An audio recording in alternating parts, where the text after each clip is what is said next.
Le 11 octobre, Louane et Michel Blanc se donneront la réplique dans le film Marie-Line et son juge, réalisé par Jean-Pierre Améry.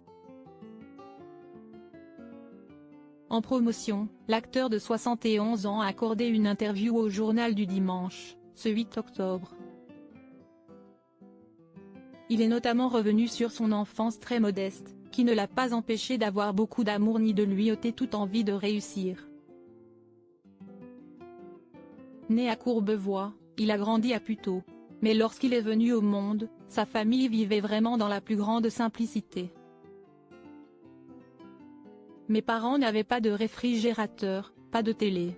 Pas de salle de bain non plus, on se lavait dans l'évier de la cuisine, a confié Michel Blanc, en évoquant leurs conditions de vie lorsque les températures étaient les plus basses. Un poêle unique servait à chauffer notre 2 pièces, en hiver, il faisait froid, alors, pour dormir, je portais un pyjama et je superposais les couvertures.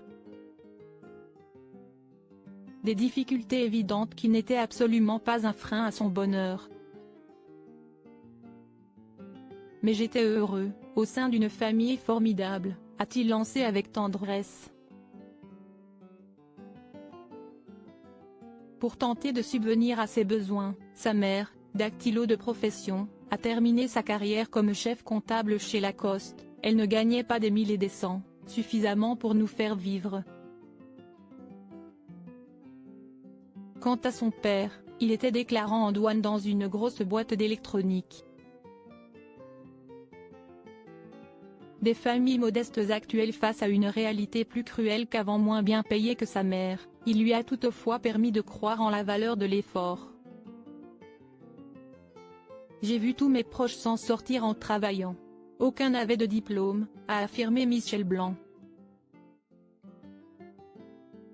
Ayant connu un milieu social bas, l'acteur dénonce toutefois la nouvelle réalité des gens qui n'ont pas de grandes richesses, éloignés de celle de sa génération. Il était possible de s'élever avec du courage et de la volonté, en dépit de l'inégalité des chances au départ.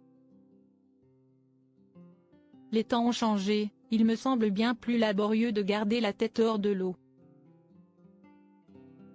En guise d'explication, le membre de la troupe du Splendide a développé ses propos: on se tue à la tâche pour un salaire de misère à l'arrivée. Les jeunes d'aujourd'hui manquent de perspective et sont en proie à un profond désarroi. Il ne s'agit pas de nostalgie, mais d'un constat.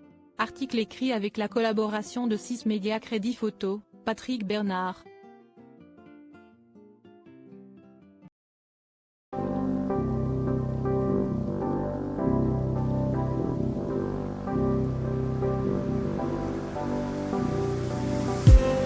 I just need some